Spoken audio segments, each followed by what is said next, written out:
নমস্কার, Deepa's thought spicy হটে সবাইকে স্বাগত জানিয়ে আজকে আবার একটা রেসিপি শুরু করলাম। আজকে রেসিপির জন্য প্রথমেই শিলনোড়া পেতেছি আর তাতে নিয়েছি পোস্ত আর সর্ষে। বেশ খানিকটা করে নিয়েছি, প্রায় 1 চামচ করে। এগুলো আমি একধারে বেটে তুলে রাখবো। আর এপাশে বসিয়ে দিয়েছি কড়াতে আগে কিছু ভাজাভাজি করেছিলাম। ওই কড়ার মধ্যেই দিয়ে নিলাম বেশ খানিকটা সর্ষের তেল। এই সর্ষের তেলটা সামান্য গরম হয়েছে কি হয়নি আমি দিয়ে দিলাম চটপট একটুখানি হলুদ, মানে হলুদের গুঁড়ো। তেল আর হলুদটা খুন্তি দিয়ে সামান্য একটু নাড়িয়ে চাড়িয়ে নিলাম, গোটা কড়াটাতে বুলিয়ে নিলাম। এখন করব কি বন্ধুরা, এর মধ্যে ভেজে নেব মাছ। সুন্দর রুই মাছ, সেগুলো পিস পিস করে কেটেছি এরকম। আর ছোট সাইজের মাছ ছিল, চারাপোনা যেটা বলি আমরা। এই মাছগুলো ভালোভাবে এবার উল্টে পাল্টে একটু ভেজে নেব। আর আজকের রেসিপি খুবই সহজ সরল, অথচ বেশ সুস্বাদু খেতে হয়। আর গরম ভাতে তো অসম্ভব ভালো লাগে। আশা করি আজকের রেসিপি আপনাদের ভালো লাগবে। শুরু থেকে শেষ পর্যন্ত দেখবেন প্লিজ।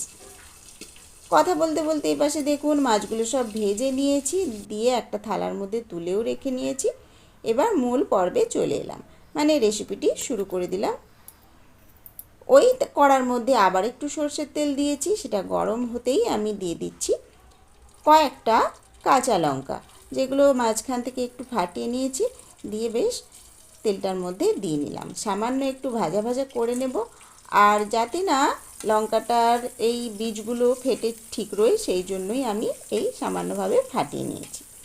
এবার খুন্তি দিয়ে নেড়ে সামান্য একটু নাড়াচাড়া করে নিলাম, যাতে একটু হালকা মতো ভাজা হয়ে যায়। এখন কিছুটা সময় চলে গেল, লঙ্কাটা প্রায় ভাজা ভাজা হয়ে এসেছে। দিয়ে দিলাম পেঁয়াজের কুচি। আজকে বন্ধুরা পেঁয়াজগুলো এরকম ছোট্ট ছোট্ট করে টুকরো করে কেটেছি, মানে চৌকো চৌকো করে। এবার এই পেঁয়াজটাও যথারীতি আমি নাড়িয়ে চাড়িয়ে হালকা করে একটু ভাজা ভাজা করে নেব। তারপরেই আমি যোগ করব একে একে সমস্ত উপকরণ। দেখুন বেশ হালকা হালকা কালার ধরে নিয়েছি। বেশ খানিকক্ষণ সময় দিয়েছি যাতে পেঁয়াজটাতে একটু রঙ এসে যায়। বেশ একটু হালকা লালচে ভাব এসেছে। সঙ্গে সঙ্গে দিয়ে দিলাম টমেটোর টুকরো। টমেটোগুলোকেও আজকে ছোট্ট ছোট্ট টুকরো করে কেটেছি। আর আবার খুন্তি দিয়ে ভালোভাবে একটু সবগুলোকে নাড়িয়ে চাড়িয়ে নিচ্ছি। দেখুন কিছু সময় বাদে কেমন সুন্দর দেখতে হয়েছে।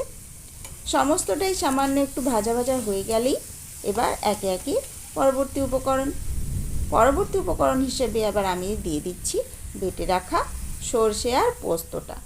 সামান্য জল ছিল, এটাতেই একটু নাড়িয়ে চাড়িয়ে নিচ্ছি। আর কিছু সময় একটু এটা ভাজা ভাজা করে নেব সমস্তগুলোর সাথে, মানে সর্ষে পোস্তটা সামান্য একটু তেল ছাড়া অবস্থা যতক্ষণ না হয় ততক্ষণ নাড়িয়ে চাড়িয়ে নেব। আর খুব সুন্দর একটা পোস্ত ভাজার হালকা গন্ধ আসবে। আর সর্ষেটা তো বেশি ভাজা হলে আবার তেতো ভাব এসে যাবে, সেই জন্য আমি লক্ষ্য রাখবো যাতে পুরোপুরি শুকনো না হয়ে যায়। এই সময়তেই সামান্য একটু লবণও যোগ করে নিলাম প্রয়োজন মতো। তারপর আবার একটু খুন্তি চালিয়ে নিচ্ছি। জলটা প্রায় শুকনো শুকনো হয়েই এসেছে, সামান্য একটু ভাজা হয়েও গিয়েছে। দেখুন পাশ থেকে হালকা মতো তেল ছাড়তে শুরু করেছে। এই সময়তেই আমি যোগ করব এবার জল। খুব বেশি জল দেব না, ওই বাটনা ধোয়ার জলটাই আমি সামান্য একটু নিয়েছি। আর এই ছোট বাটিটার এই হাফ বাটি মতোই জলটা নিয়েছি। দিয়ে সমস্তটা আবার একটু নাড়িয়ে চাড়িয়ে নিলাম। এবার যতক্ষণ না একটু ফুট ধরে, মানে জলটা তো এখন ঠান্ডা রয়েছে, একটু সময় দেব। তাপের সংস্পর্শে জলটা হালকাভাবে একটু ফুটে আসবে, তখন এবার যোগ করব মাছগুলো। দেখুন সামান্য ফুট ধরে নিয়েছে। আর এই সময়তে এবার মাছগুলো একে একে দিয়ে দেব। দেখেছেন বন্ধুরা, একে একে ভাজা মাছগুলো এবার আমি দিতে শুরু করেছি। সব মাছগুলো এবার একে একে যোগ করে নেব। তারপরে এবার পুরোপুরি রেসিপিটি সম্পূর্ণ হওয়ার জন্য থালা চাপা দেব। আর আঁচটা মাঝারি করে দেব।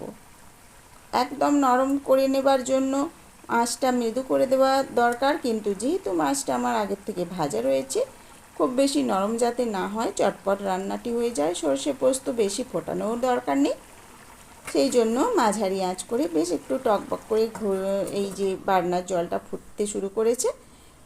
আর থালা চাপা দিয়ে আমি কিছু সময় রান্না হতে দিলাম। প্রায় 5 মিনিট মতন হয়েছে। এখন আমি ঢাকনা চাপা খুলে নিলাম। অনেকটাই জল শুকনো শুকনো হয়েছে। আর যেহেতু একটা পাশ মাছের এরকমভাবে দিয়ে দিয়েছি ভাজা ভাজা মতো, মানে সেদ্ধ মতো হয়েছে এই পোস্ত সর্ষের সাথে, তো ধীরে ধীরে উল্টিয়ে নেব। আর আমি ক্যামেরাটা অফ করে দু হাতের সাহায্য নিয়ে, মানে সাঁড়াশি দিয়ে ধরতে হবে। আর মাছটা একটু নরমও হয়ে গিয়েছে, সেই জন্য ক্যামেরাটা অফ করে আমি উল্টেও নিয়েছি। দেখুন অপর পাশটা সর্ষে পোস্তর সাথে মিশিয়ে নিয়েছি। এইভাবে সমস্ত জলটা যখন শুকনো হয়ে যাবে তখনই আমি এবার নামিয়ে নেব। তার আগে সামান্য, অতীব সামান্য একটু চিনি ছড়িয়ে নিচ্ছি এপাশ ওপাশ করে। এবার দেখুন কেমন সুন্দরটি হয়েছে। এমনিভাবেই শুকনো শুকনো হয়ে গেলে ভাতের সাথে খেতে ভালো লাগে। আর সব শেষে একটু সর্ষের তেল, মানে কাঁচা সর্ষের তেল ওপর থেকে ছড়িয়ে নিলাম।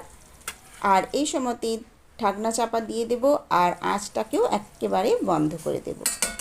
তো এইভাবে আজকে রেসিপি কমপ্লিট করলাম। আশা করি আপনাদের দেখে ভালো লেগেছে। ভালো লাগলে অবশ্যই লাইক দেবেন। আর নতুন যেসব বন্ধু আসবেন তারা প্লিজ সাবস্ক্রাইব করে আমার চ্যানেলটির সাথে থাকবেন। ঢাকনা চাপা খুলে নিয়েছি। এখন সব শেষে পরিবেশনের পালা। আমি তার আগে একটু দেখিয়ে নিলাম শেষ পর্যায়ে কেমন হয়েছে দেখতে। তো বেশ সুন্দরভাবেই রেসিপিটি কমপ্লিট হয়েছে। এবার গরম গরম ভাতের সাথে পরিবেশন করে নেব, খেতে খুবই ভালো লাগবে। তো নতুন পর্বে আবার নতুন রেসিপি নিয়ে আমি হাজির হব। আজকে বন্ধুরা আমি টাটা করে নিচ্ছি। আর আপনারা সমস্ত যে ফটোগুলো তুলেছি শেষ পর্যন্ত দেখে নেবেন প্লিজ। আর কেমন লাগলো অবশ্যই কমেন্টসের মাধ্যমে আমায় জানিয়ে দেবেন। তো সবাইকে অনেক ধন্যবাদ। সবাই ভালো থাকবেন, সুস্থ থাকবেন, আর নতুন নতুন রেসিপি করে খেতে থাকবেন। তো সবাইকে অনেক ধন্যবাদ।